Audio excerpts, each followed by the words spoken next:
Olá, boa tarde, sextou, NT Sul desse 22 de setembro, Dia do Contador, está começando aqui na telinha da TV Novo Tempo. Na edição de hoje você vai ver, municípios do Vale do Taquari seguem na luta para se reerguer. Entre as atividades que começaram a ser retomadas estão as de educação, com a volta da gurizada para a rotina do colégio. Em Encantado, uma ONG ajuda alunos e professores a se recuperar do trauma trazido pela enchente. A gente precisa trabalhar as nossas emoções, porque está muito gritante, estamos todos cansados, exaustos, estamos todos nos olhando, de certa forma, revendo nossas vidas, recomeçando. No interior de São Cepé, a população está sem energia elétrica há 6 dias. Bastante percas de mantimentos, gastos com geradores. Inverno encerra como um dos mais quentes da história da América do Sul. O fenômeno El Niño fez os termômetros alcançarem 30 graus em Buenos Aires, provocou chuvas intensas no Chile e ciclones extratropicais no sul do Brasil. Na entrevista do dia, nós vamos falar da nova temporada do Retratos, programa aqui da TV Novo Tempo, que estreia sábado. Eu vou bater um papo com o apresentador do programa, o Flávio Ferraz. E ainda tem a participação do veterinário Edson Salomão. Hoje no quadro Vida Animal eu vou comentar por que não devemos dar alimento aos animais do zoológico. E como sempre, o NT Sul tem também aquele espaço reservado para a tua mensagem. Então aproveita, hoje é dia do contador, né? Então você pode fazer aqui uma homenagem para quem você conhece, para agradecer aquele contador especial por manter as questões financeiras bem organizadinhas. Mande a sua mensagem para o nosso WhatsApp, é o 51997697129, número que está aí na sua telinha. Acompanhe, participe do NT Sul, a edição de hoje já está no ar.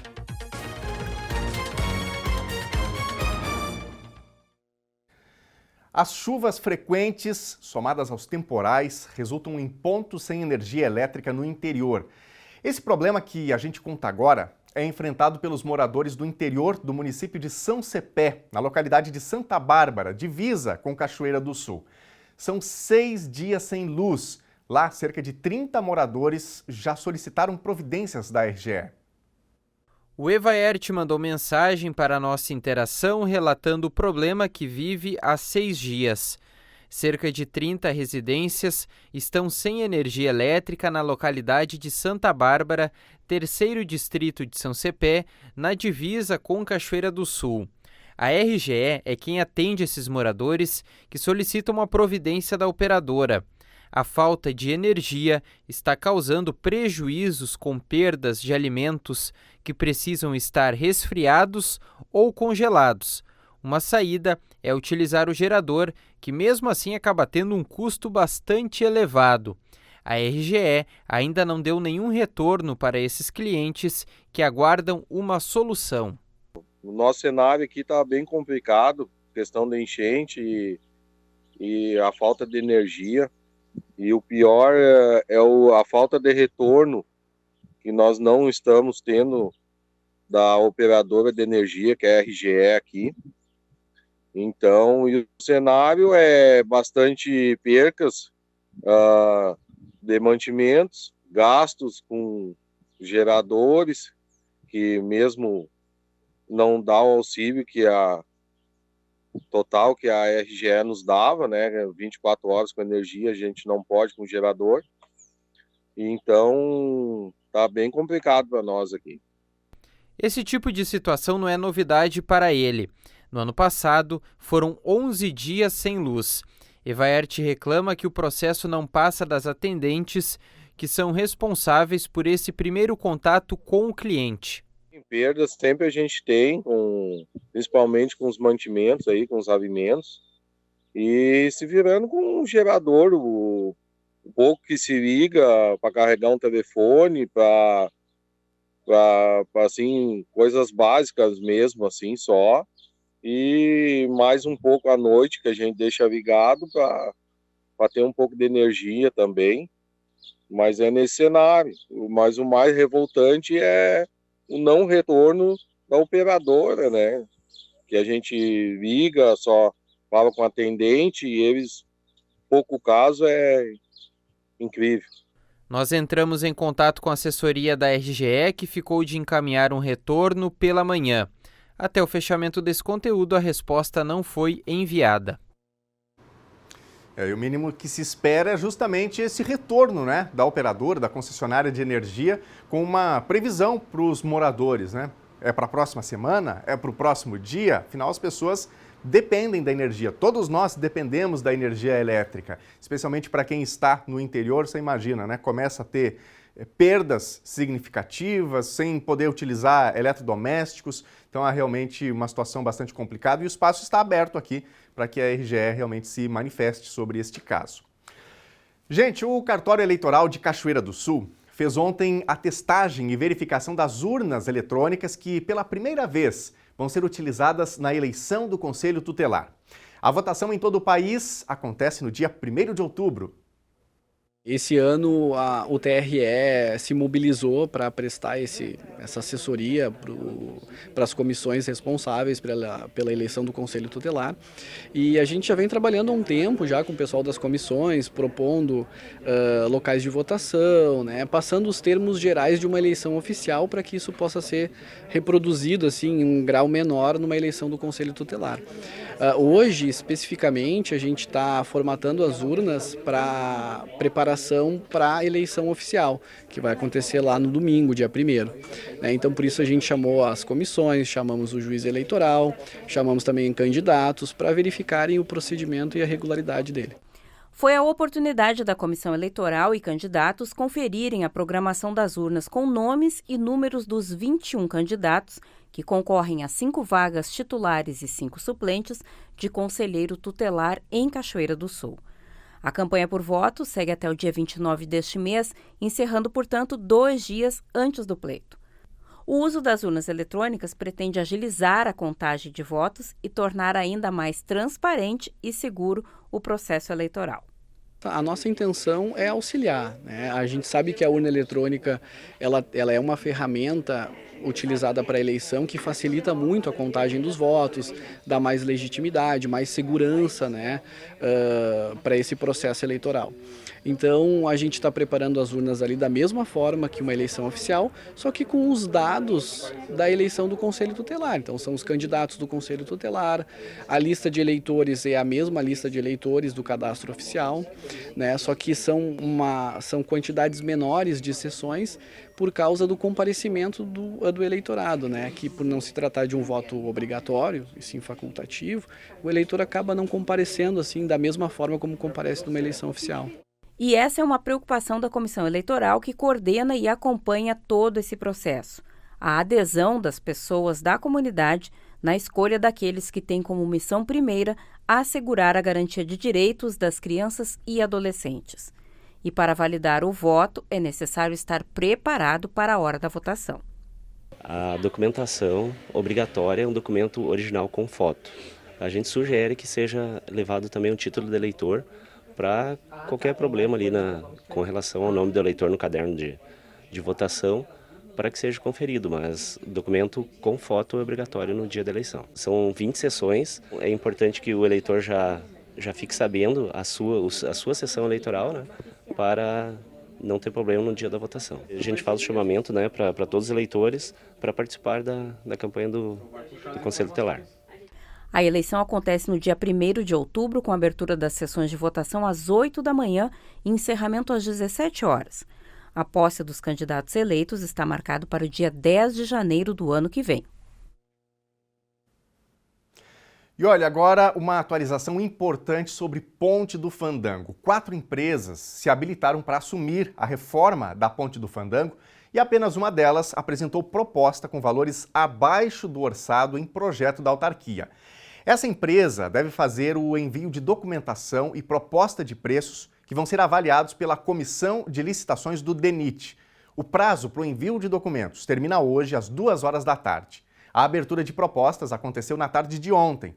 O nome da empresa, segundo a assessoria do DENIT, não pode ser informado até que a documentação esteja aprovada. E agora, um retrato da crise venezuelana. Extrair ouro do solo começa como uma brincadeira de criança, mas logo se torna um trabalho em tempo integral. Os pequenos estão trocando os livros pelo trabalho. Ativistas de direitos humanos denunciam a exploração perigosa. Este e outros destaques no quadro Semana pelo Mundo. Ativistas de direitos humanos denunciam a exploração do trabalho infantil na cidade venezuelana de El Callao. Em meio à lama, dezenas de crianças utilizam bandejas de madeira em busca de pepitas de ouro que se aderem ao mercúrio, substância tóxica para a saúde. Os meninos conseguem entrar nos buracos sem camisa para buscar o metal precioso. A maioria das crianças afirma que seu sonho é se tornar um mineiro. De acordo com o núcleo da Universidade Católica Privada Andrés Bello, 1.000 crianças trabalham nas minas da região. Mais de 20 pessoas morreram e 35 ficaram feridas segunda-feira quando um ônibus caiu de uma estrada rural montanhosa no sudeste do Peru. O veículo capotou e caiu em um barranco de 200 metros de profundidade na região de Huancavelica. Acidentes ocorrem com frequência nas rodovias peruanas devido ao excesso de velocidade, más condições das estradas, falta de sinalização e má aplicação das regras de trânsito. A secretária do Tesouro dos Estados Unidos, Janet Yellen, afirmou esta semana que é prematuro estimar os custos da greve nas fábricas das maiores montadoras de automóveis do país. O Sindicato dos Trabalhadores da Indústria Automobilística iniciou uma greve dia 15 em fábricas da General Motors, Ford e Stellantis. Os trabalhadores pedem aumentos de 40%, como os que os executivos dessas empresas tiveram. Ao todo, 12.700 trabalhadores pararam as atividades na primeira greve simultânea nas 3 empresas. A crise climática provocada pelas atividades humanas abriu as portas do inferno, afirmou quarta-feira o secretário-geral da ONU, Antônio Guterres, na abertura da cúpula da ambição climática. Estados Unidos e China, os 2 países mais poluentes do planeta, se ausentaram do evento. Se nada mudar, estamos caminhando para um aumento de temperatura de 2,5 graus em direção ao mundo perigoso e instável, conforme Guterres. Ele ainda destacou que agricultores perturbados assistem às inundações que lavam as colheitas, temperaturas sufocantes que geram doenças e milhares de pessoas fugindo aterrorizadas devido a incêndios históricos. Roupas que ferem os sentimentos da população podem ser proibidas na China. De acordo com um novo projeto de lei do país, pessoas que se vestirem inadequadamente podem estar sujeitas a multas e até prisão. No entanto, o texto não define com precisão quais trajes seriam proibidos. Na China, pessoas que usam trajes ou faixas que enviam mensagens consideradas controversas já são geralmente punidas por provocar disputas e tumultos.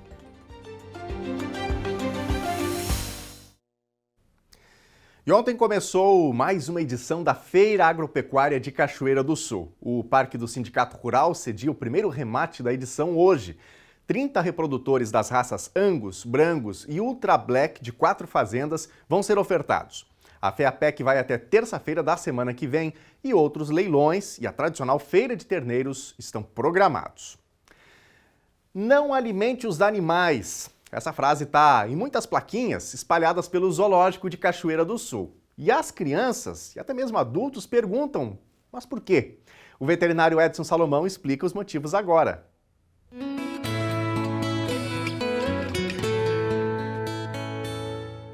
Uma telespectadora mandou uma mensagem perguntando por que proibir as pessoas de alimentarem os animais no zoológico. Ela falou que achava muito gratificante ver os filhos alimentar, atirar pipoca, amendoim para os animais e que era uma diversão para eles e que é proibido. Bom, então eu vou dar uma explicação. Eu acho muito bacana essa atitude dessa senhora em fazer essa pergunta, porque muitas vezes as pessoas continuam alimentando e não sabem por quê, e se o guarda vai comentar alguma coisa, eles ficam chateados. Então eu já vou explicar o porquê. É muito simples. Os animais do zoológico recebem uma ração balanceada conforme a espécie. Então tem animais, por exemplo, as araras, que são maiores, as frutas já são cortadas em tamanho maior, porque muitas pegam com a patinha e levam até o bico, né? Então tem todo um ritual que é desde a chegada dos alimentos até o preparo, o armazenamento. Então os animais recebem uma ração balanceada. No momento que tu começar a dar tudo que é tipo de alimento, bolachinha, pipoca, esses salgadinhos, isso vai causar um prejuízo para a saúde do animal, né?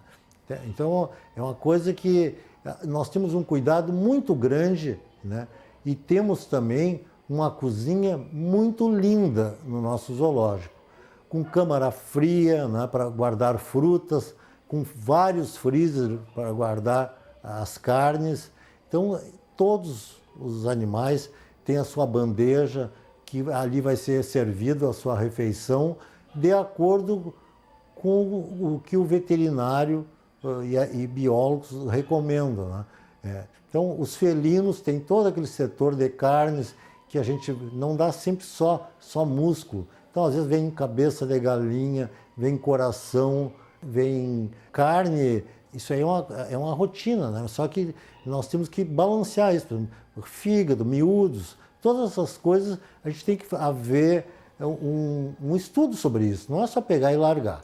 Então, quando chega as frutas, principalmente, nós ganhamos frutas dos mercados. Então, é feita uma seleção, elas chegam em gradados, né?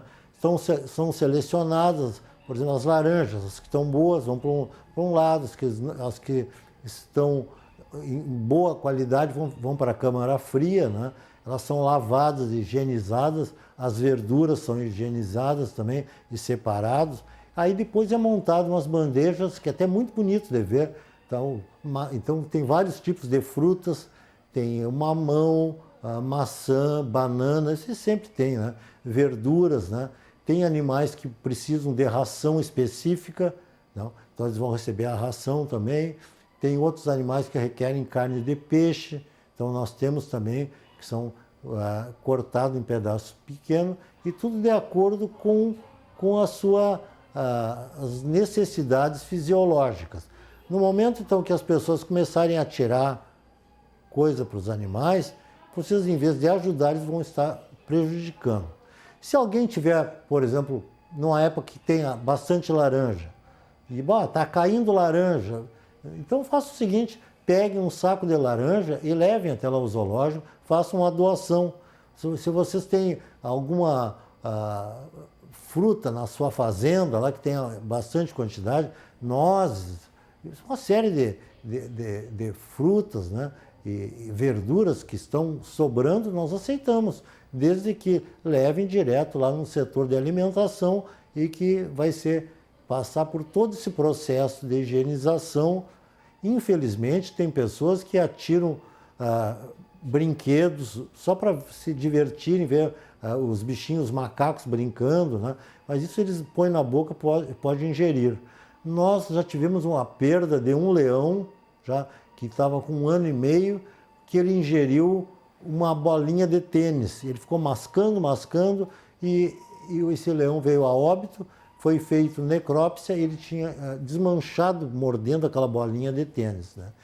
Então, voltando ao assunto da resposta, né, eu acho que essa senhora vai entender que esses animais, então, requerem uma dieta especial e não pode ser alimentados assim, porque vão quebrar todo aquele balanceamento feito com muito estudo para que eles tenham uma saúde e uma vida mais longa no seu recinto. Então, pessoal, vamos visitar o Zoológico de Cachoeira. Acho que é um orgulho para a cidade ter um zoológico como o nosso. Ele é pequeno, mas muito bem cuidado e com uma equipe de funcionários fantásticos. É uma família unida que gosta de animais. Então, estão convidados. Vamos conhecer o zoológico.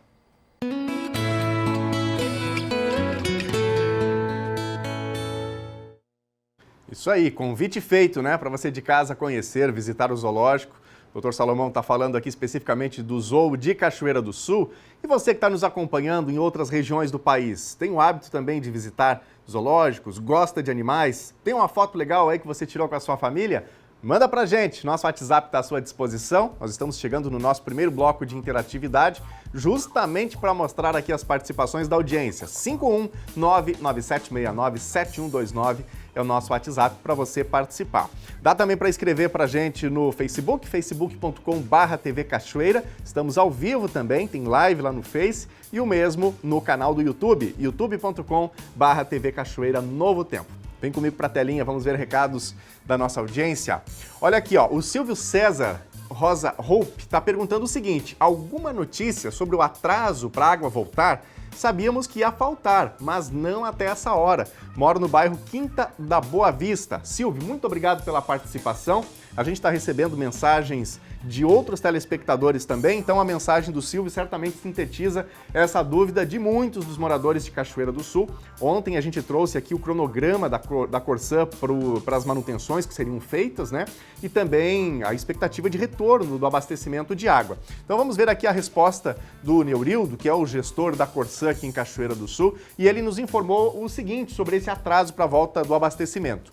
Devido às condições do tempo, o trabalho acabou se estendendo mais do que a previsão inicial. Já voltamos a operar o sistema de distribuição, parte baixa da cidade já começa a ser atendida, se normalizando até 10 horas, parte norte demora um pouco mais, 12 horas a previsão. Então, quer dizer, a parte baixa deveria voltar a água aí até as 10 horas da manhã e para a parte mais alta da cidade, o retorno previsto agora para o horário de meio-dia. E você que está nos acompanhando, tá com água em casa aí? Tá ainda com algum desabastecimento? Tá sem água? Conte pra gente, manda mensagem aí no nosso WhatsApp 51997697129.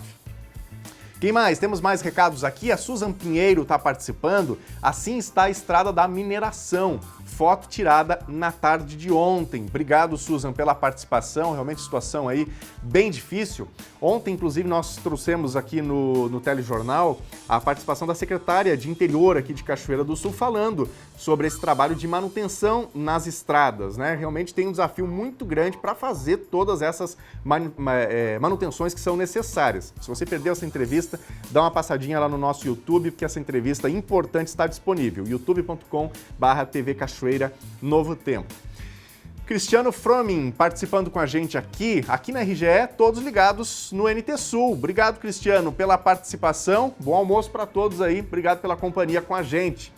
Daqui a pouquinho tem mais recados, mais participações da nossa audiência. Nossos canais de interatividade estão todos abertos para sua participação com a gente aqui.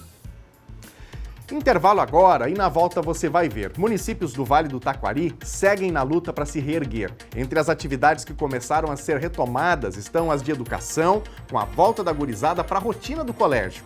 Em Encantado, uma ONG ajuda alunos e professores a se recuperar do trauma trazido pela enchente.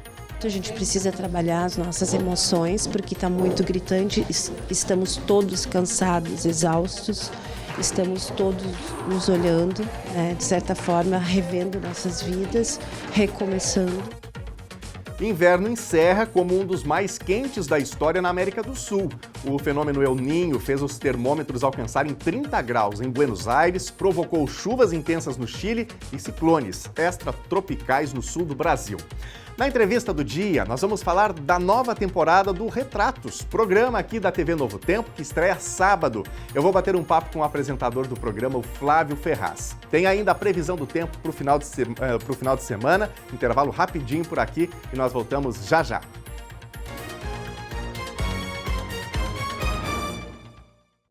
E o NT Sul já está de volta ao vivo, na hora do almoço, na telinha aqui da TV Novo Tempo, agora 12h29. Muito obrigado a você de casa pela companhia.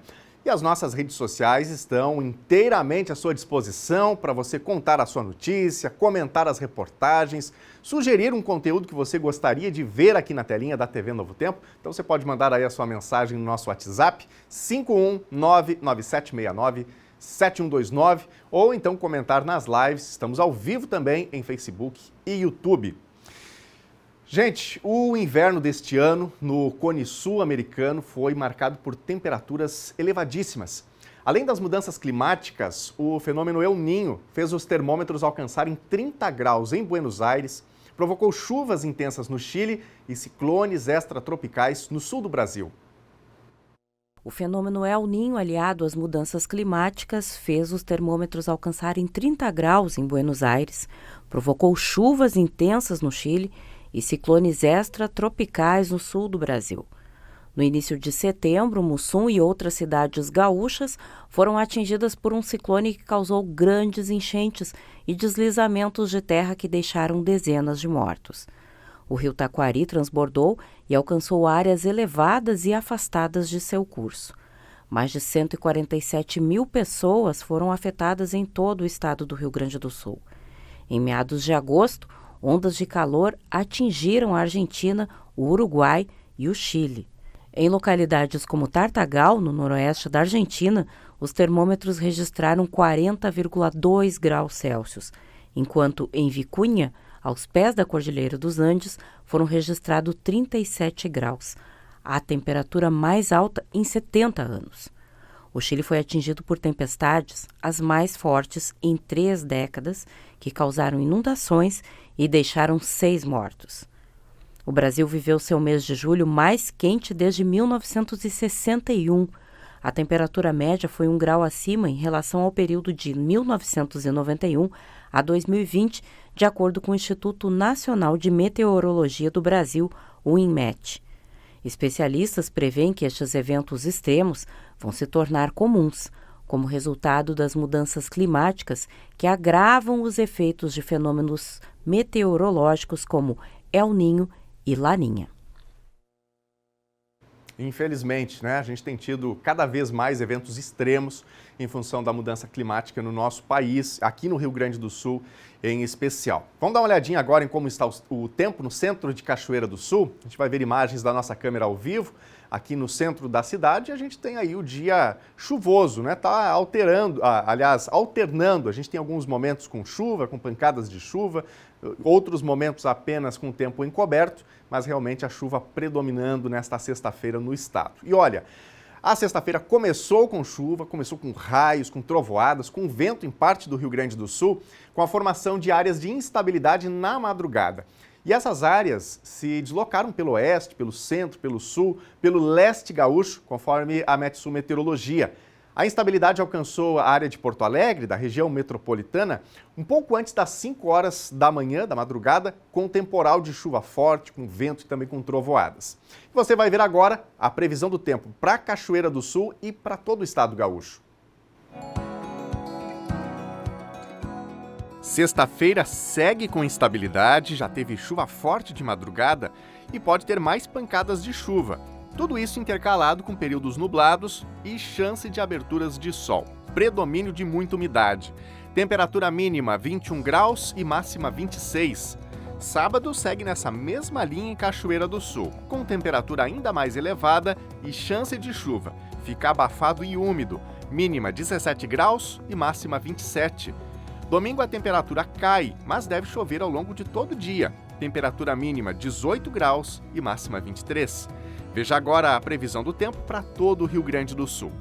A intensa instabilidade dessa madrugada é consequência do avanço de ar muito quente para o Rio Grande do Sul, a partir de uma bolha de calor instalada entre o Paraguai e o centro-oeste do Brasil, onde as temperaturas passam de 40 graus. Como há umidade sobre o estado gaúcho, o ingresso de ar muito quente a partir do norte e do noroeste do território gaúcho acaba por gerar nuvens muito carregadas.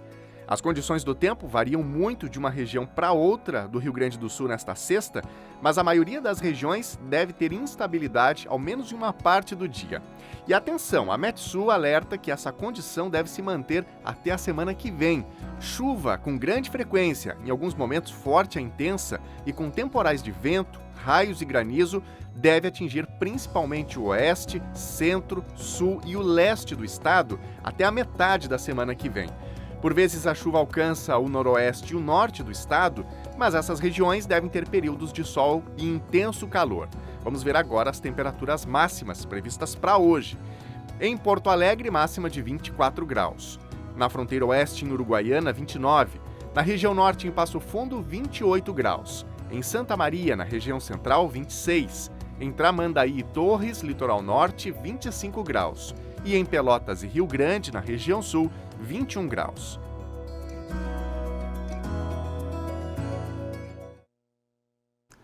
E as águas do rio Jacuí continuam recuando e o nível se encontra abaixo dos 23 metros. Até o momento, segundo a Defesa Civil, cerca de 155 famílias foram atingidas pelas cheias. Se o tempo estabilizar, existe a expectativa de algumas pessoas retornarem para suas residências nos próximos dias. Isso vai ser tratado com cada cachoeirense que está fora de casa. E realmente é importante que se tenha muita atenção, até mesmo para verificar as condições dessas residências, né, para as quais deverão voltar as pessoas que estão abrigadas pelo município aqui em Cachoeira do Sul. Todo esse suporte, todo esse apoio deverá ser dado, né? E a gente vai continuar acompanhando. E agora nós vamos para mais um bloco de interatividade. A gente gosta demais de ter você fazendo parte do jornal, comentando as reportagens, contando o que acontece onde você está, assim, trocando informações. A gente faz o telejornal todos os dias aqui na telinha da TV Novo Tempo. Vou começar com mensagens do nosso Facebook, facebook.com/TV Cachoeira. O William está dizendo aqui o seguinte, ele está nos parabenizando pelo programa especial do dia 20 de setembro, foi o dia do gaúcho aqui em Cachoeira. Ele disse que gostou muito do quiz e algumas perguntas ele em casa estava tentando acertar, algumas acertou, outras perguntas ele errou. Mas é isso, né, William? Essa era a ideia, a gente promover aqui um pouquinho mais ainda de conhecimento sobre cultura gaúcha. Eu, particularmente, aprendi bastante aqui. Para quem perdeu esse quiz Farroupilha, tá lá no YouTube, youtube.com/TV Cachoeira Novo Tempo. Karina da Silva está com a gente, Irma Oliveira, Suzana Hernandes, Fátima Barbosa, obrigado pela companhia. Bora para a tela, mensagens do WhatsApp chegando. O João Vitor está dizendo o seguinte, aqui no bairro Noêmia, a água voltou agora. Obrigado, João, por esse retorno, por essa mensagem, e que bom que voltou, né? Ninguém merece ficar sem água. Como a gente trouxe aqui a atualização da Corsã, então houve atraso nesse processo que a Corsã faria à noite, em virtude do tempo, de tudo que aconteceu por esse motivo em específico, então terminou atrasando e alguns bairros da cidade terminaram ficando sem água mais tempo nessa manhã.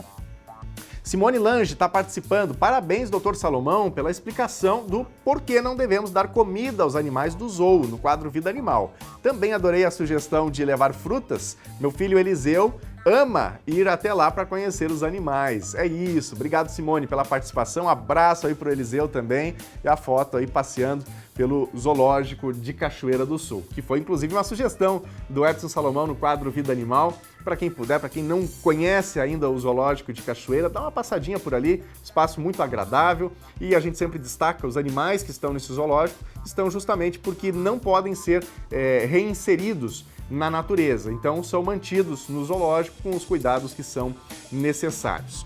Quem mais? A Thaís está participando com a gente também, nosso último passeio no zoo. Tá aí a foto no vagão, né? Obrigado, Thaís. Um abraço para todos vocês aí. Muito obrigado por compartilhar a foto com a gente aqui no NT Sul. Bom, daqui a pouquinho tem mais participações. Você que está em casa, muito obrigado por já ter interagido com a gente, mandado mensagem. Para quem não participou ainda, é só escrever aí nas lives ou mandar o seu recadinho também no nosso WhatsApp. E a gente fala agora das vítimas das enchentes no Vale do Taquari. Um número que, infelizmente, vem crescendo com as buscas de desaparecidos. São 49 óbitos. E enquanto lidam com a dor dessas perdas, os municípios do Vale seguem na luta para se reerguer. Entre as atividades que começaram a ser retomadas estão as de educação, com a volta da gurizada para a rotina do colégio. Em Encantado, as aulas do ensino fundamental voltaram em 6 das 10 escolas municipais. E uma ONG ajuda alunos e professores a se recuperar do trauma trazido pela enchente. A cidade registra uma morte e um desaparecimento. A prefeitura concentra de modo temporário os serviços para que a população atingida refaça os documentos pessoais. A Polícia Federal também organizou um posto, pois há muitos imigrantes do Haiti no município. No momento, são 4.500 pessoas desalojadas e 1.090 desabrigadas. O ginásio do Parque São João Batista Marquese acolhe a maioria. Marinês, o marido e os 3 filhos escaparam da enxurrada quando, segundo ela, um anjo os retirou com auxílio de um barco. Perderam tudo e a casa no bairro Lambari ficou comprometida. No cantinho do ginásio, de improviso, ela faz o almoço. Vou fazer a comida preferida do meu filho, que é o guisado, uma massinha ali e um arroz, que ele adora. Para ele, tendo massinha, ele adora. Vai fazer a comidinha dele. Ainda não tenho previsão para voltar para casa. Aqui é a minha casa. Sem a nossa privacidade, que é, sabe, mas é a nossa casa, fazer o quê? onde acolheram a gente, temos que ficar e agradecer ainda, porque tudo que eles fizeram pela gente, né? Porque não tem o que fazer. Há 2 semanas, as chuvas torrenciais deixaram 1/5 da população de Encantado fora de casa. Foram 2 dias sem energia elétrica e sem água potável. No último dia 11, o gabinete do vice-governador Gabriel Souza foi transferido para cá, para coordenar as ações de reconstrução dos municípios do Vale do Taquari. Com a volta da chuva, o monitoramento da Defesa Civil é constante. A gente sabe que depois da chuva, meia quantidade de água pode fazer a mesma coisa porque a terra já está encharcada. Então esse monitoramento está sendo constantemente feito, né, e informado ao setor de defesa civil, à população. Hoje, nesse momento, não tem volume de chuva acima, a chuva está acontecendo aqui na região mais baixa, mas a gente está sempre atento. Até ontem, praticamente, nós estávamos nos bairros, né, com as nossas equipes, né, ou fazendo limpeza das ruas, fazendo limpeza das casas, as nossas equipes, tanto da Secretaria de Obras nas nossas escolas, nos nossos postos de saúde, tá? Mas agora, assim, o que tem que ter, né? Nós, enquanto região, né, aí sai das prefeituras, porque a gente não tem essa capacidade técnica e nem financeira, tem que se fazer um levantamento, né, mais adequado, tá, da questão da bacia hidrográfica taquariana. Tá? Isso tem que ser feito. Os municípios não têm esse suporte, né, não têm essa qualificação, mas aí sim, Defesa Civil Estadual, Defesa Civil Nacional, tem que fazer um plano, né, para que a gente não possa sofrer e ter tantas vidas que a gente perdeu como se passou por esse momento. Ainda é difícil pensar na volta à normalidade. Das 10 escolas de educação infantil, 4 não têm condições de retorno. Já os alunos do ensino fundamental começaram a voltar à escola em turno reduzido na última quinta-feira. Na Érico Veríssimo, a água inundou a escola pela primeira vez. Os equipamentos eletrônicos foram perdidos. 80% dos estudantes sofreram as consequências das cheias. Passar no ambiente escolar pelo menos 4 horas, né, vai ser fundamental para esse retorno. E eu acredito que agora, no início, que a gente conseguir resgatar, né, e tentar tirar essa questão dessas marcas, vai agregar, vai favorecer, né, para essa retomada do ano letivo. Elas perderam seus brinquedos, elas perderam a sua casa, elas estão na casa de familiares, de amigos, algumas em abrigos, né? Então, a gente precisa de um acolhimento nesse momento, né? Os 270 estudantes retomaram as atividades ontem. A maioria não tem mais material para a aula, mas chegam muitas doações. Além disso, a Associação da Pedagogia de Emergência no Brasil está na escola auxiliando alunos e professores.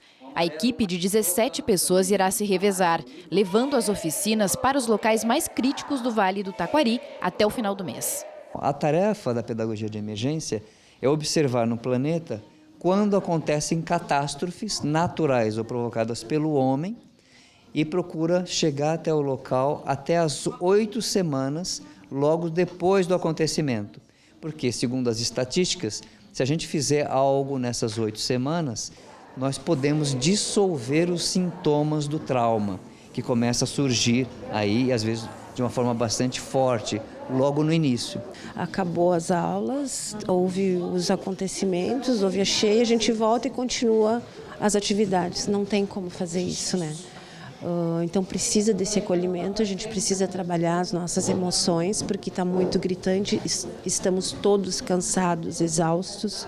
Estamos todos nos olhando, né, de certa forma, revendo nossas vidas, recomeçando. É bom, porque se livra de tudo, pensa nas coisas e tenta desenhar o que tu imagina. É isso que eu diria, é isso que eu sempre faço.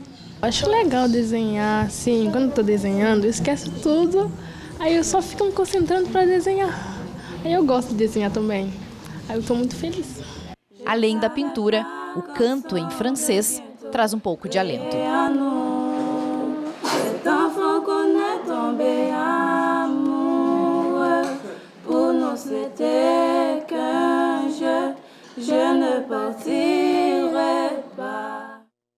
Gente, nesse sábado, às 4h30 da tarde, vai começar a nova temporada do programa Retratos, aqui na programação da TV Novo Tempo. E olha, esse é um programa incrível porque traz histórias de lutas de tantos brasileiros país afora. E a cada episódio, a gente se identifica certamente com esses casos de sonhos, de barreiras ultrapassadas, de socorro que chega na hora certa, especialmente com a ajuda da Agência Adventista de Recursos Assistenciais, a ADRA. E nós vamos conversar agora com o apresentador do Retratos, o Flávio Ferraz. Flávio, boa tarde, bem-vindo aqui ao NT Sul. Olha, primeiramente, parabéns pelas produções, pelas produções que a gente já tem acompanhado aqui na TV. E estamos todos na ansiedade aqui para acompanhar esses novos episódios do Retratos. Bem-vindo. Obrigado, viu, Daniel? Obrigado e é um prazer estar aqui participando com vocês, viu? Maravilha. Olha, o Retratos vai contar também algumas histórias aqui do estado do Rio Grande do Sul, viu? Tem ao menos 2 municípios que foram visitados pela equipe do Retratos, pelo Flávio Ferraz. Flávio, começa contando pra gente o que vocês viram, que projetos que serão abordados aqui do Rio Grande do Sul. Bom, primeiramente, boa tarde a todos os telespectadores. Sim, a gente esteve no Rio Grande do Sul em julho desse ano, né? E a gente visitou duas cidades, 2 municípios. Um deles, Rio Grande, cidade vizinha ali de Pelotas, e outra, Alegrete, que, segundo o que os moradores disseram para a gente, era a cidade mais gaúcha do Rio Grande do Sul. Achei muito interessante isso. Então, foi bastante legal conhecer essas 2 cidades, e ali a gente conheceu 2 projetos interessantíssimos da ADRA, Daniel. Em Rio Grande, especificamente, a gente conseguiu evidenciar um projeto bem importante da ADRA ali. É um projeto novo, que foi especificamente desenhado para ser feito em parceria com o município. Então, a ADRA ali presta um serviço público ali para a população, que é o restaurante popular de Rio Grande.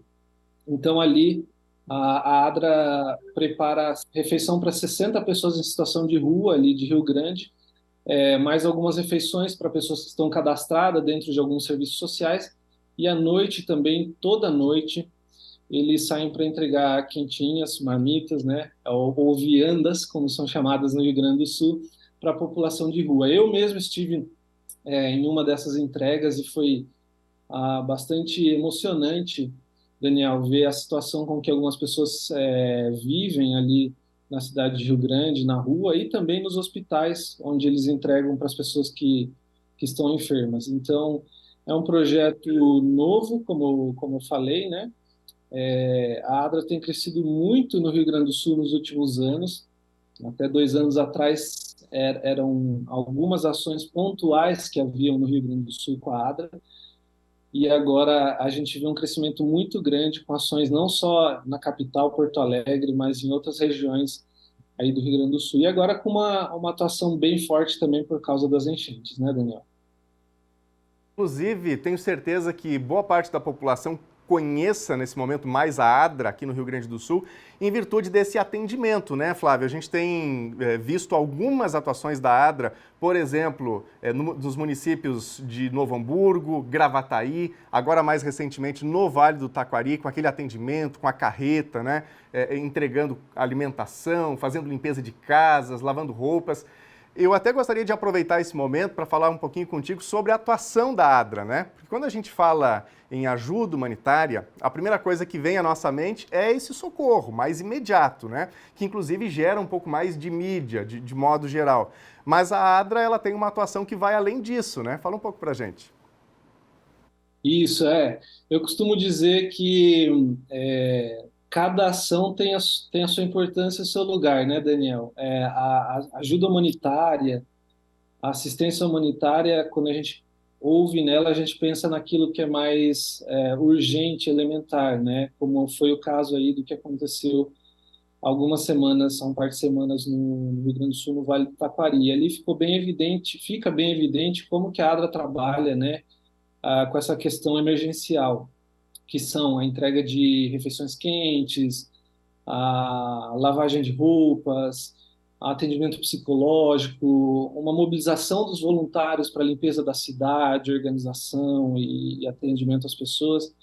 Então, esse é um trabalho essencial em certos momentos. Mas também tem a importância do desenvolvimento, né? Porque a ADRA é a Agência Adventista de Desenvolvimento e Recursos Assistenciais. Então, quando a gente fala de ADRA, a gente também está falando de desenvolvimento. E é possível ver isso no projeto, por exemplo, de Alegrete. Em Alegrete, existe um núcleo da ADRA, onde são vários projetos que funcionam ali dentro. Então, um dos projetos, e foi o projeto que nós gravamos, que nós estivemos visitando ali, se chama Viva Feliz, que é um projeto para um público de terceira idade, para os idosos, porque eles se aposentam, não se acostumam com a rotina muito parada, alguns entram em depressão, e o projeto oferece atividades para esses idosos, né, como uma horta comunitária, aulas de crochê, culinária saudável, tudo isso promovendo a sociabilização delas. E por que isso é desenvolvimento? Porque os impactos são de longo prazo, né, Daniel? A gente viu muitos idosos ali que relataram que tinham muito problema com a depressão e após participarem do projeto, após frequentarem o núcleo da ADRA ali, não se sentem mais assim, né? Foram curados da depressão, têm uma qualidade de vida melhor. Isso sem contar com o público infantil e adolescente, que também tem outros projetos, outras atividades para eles na área da educação, que também engloba a área de desenvolvimento. E essa socialização faz total diferença, né? Agora, Flávio, o Brasil é um país muito vasto, né, com muitas diferenças, e vocês viajaram vários pontos do Brasil, dá para dizer quase que de ponta a ponta aí, e algo que chama a nossa atenção aqui no Sul, especialmente pela questão da distância, Roraima está vivendo assim muito ativamente a questão da crise humanitária em virtude de refugiados venezuelanos, né? E a ADRA também tem uma atuação especial, um olhar especial para esse caso. Vocês visitaram alguns projetos assim por lá, né? Isso. Você disse que a gente viajou de ponta a ponta, e isso é literal, viu, Daniel? Porque a gente esteve em Alegrete, que geograficamente já é quase no Uruguai, né? Quase na ponta sul do Brasil, e Pacaraima, que é a fronteira onde os venezuelanos entram, é o extremo norte do Brasil, né? E eu acho que estamos falando aí de 5.000 quilômetros de distância, mais ou menos. E a realidade lá é muito evidente também. Eu já tive a oportunidade de 4 vezes lá gravar, né, cobrir algumas matérias lá, e o fluxo sempre foi muito grande de venezuelanos entrando no Brasil. Durante a pandemia parou um pouco por questões óbvias, né? Mas desde 2017 o fluxo é bastante grande, e hoje, em 2023, ainda por mais que a mídia não coloque muita atenção, muito foco nisso, a gente tem mais ou menos o que os dados dizem ali, segundo a agência da ONU para refugiados, a Acnur, a gente tem mais ou menos 400, 500 pessoas entrando por dia pela fronteira de Pacaraima, no Rio Grande do Norte. E a ADRA ali tem uma atuação essencial, porque essas pessoas que entram, elas têm apenas 3 lugares onde elas podem ir. Ou elas têm um meio independente de se arranjar no país, ou em Roraima, ou elas vão para algum assentamento, ou alguma ocupação espontânea, ou elas vão para os abrigos, que são do Estado, da Operação Acolhida. E dentro dos abrigos, a ADRA é o ponto focal de saúde e nutrição, Daniel. O que é feito ali? A ADRA ela faz o primeiro atendimento de saúde com as crianças e gestantes e idosos, que são as populações mais fragilizadas entre os migrantes, prevenindo a desnutrição infantil, né, encaminhando também esses casos para os serviços públicos de saúde. Então, o trabalho da ADRA ali vem para fortalecer o sistema público de atendimento a essas pessoas, para que elas possam ter atendimento de saúde nas UBSs, e o atendimento nutricional também para as crianças. Mas também tem os projetos de desenvolvimento, que são feitos ali com cursos de português e cursos técnicos para que eles possam ingressar no mercado de trabalho. Isso é uma outra coisa aí, um outro assunto que a gente vai destacar no Retratos nessa nova temporada. Legal. E olha, eu estou conversando aqui com o Flávio Ferraz. O Flávio é o apresentador do programa Retratos, Programa que terá aí o início dessa nova temporada neste sábado, a partir das 4h30 da tarde. Você que nos acompanha é super convidado para acompanhar. Os episódios também serão disponibilizados no NT Play, né, o portal de vídeos da TV Novo Tempo. Flávio, qual foi o projeto assim mais marcante para você, conhecendo essas realidades, conhecendo essas histórias, né, Brasil afora? O que mais te impactou como repórter também, você que está trazendo essas histórias para o Brasil conhecer?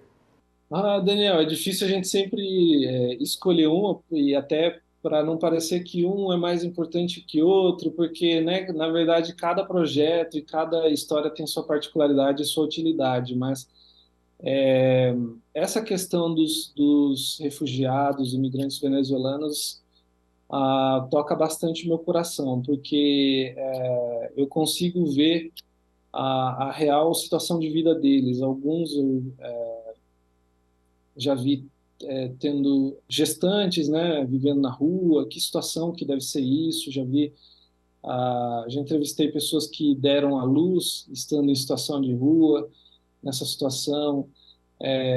Então é uma condição bem difícil. E uma das histórias aí que me tocou bastante, lá em Roraima, inclusive, né, uma mãe que veio primeiro, né, sem os seus filhos, porque primeiro precisava chegar ao Brasil e ter as condições de sustentar os seus filhos, e ficou 2 anos sem ver os filhos, e teve que largar um emprego que era bom, teve que se ajustar a uma sociedade que também não estava preparada para recebê-la, então, com o idioma, com o mercado de trabalho. E a Ana, que é essa mãe, ela participou de um dos cursos técnicos da ADRA, de pintora de obras, e é uma atividade que geralmente não é muito vista para mulheres, né? E ela era a única mulher da turma, e ela se deu muito bem nisso, e hoje ela é uma pintora, ela pinta residências, né? O trabalho dela hoje o faz bastante bem, tem uma demanda muito grande de trabalho e já está abrindo sua empresa. E recentemente, quando a gente esteve lá gravando, ela contou para a gente que os filhos dela estariam chegando nos próximos 2 dias ali, né? Então a gente conseguiu testemunhar também e registrar, documentar esse momento de uma mãe reencontrando seus filhos 2 anos depois, mas agora numa situação muito mais promissora do que antes, quando ela os deixou lá na Venezuela, né? Numa situação de pobreza, insegurança, incerteza, e agora aqui com as condições de poder sustentá-los. Então foi algo assim muito especial para mim e para a equipe que esteve ali também gravando. Foi muito enriquecedor poder ver esse trabalho da ADRA e como de fato fez a diferença na vida dessa pessoa, né? E nós conversamos aqui com o Flávio Ferraz, que é o apresentador do programa Retratos, programa então que tem a sua estreia de uma nova temporada neste sábado, 4h30 da tarde, aqui na tela da TV Novo Tempo. Não perca, fique de olho, são reportagens inspiradoras e a gente espera que você esteja de olho na telinha.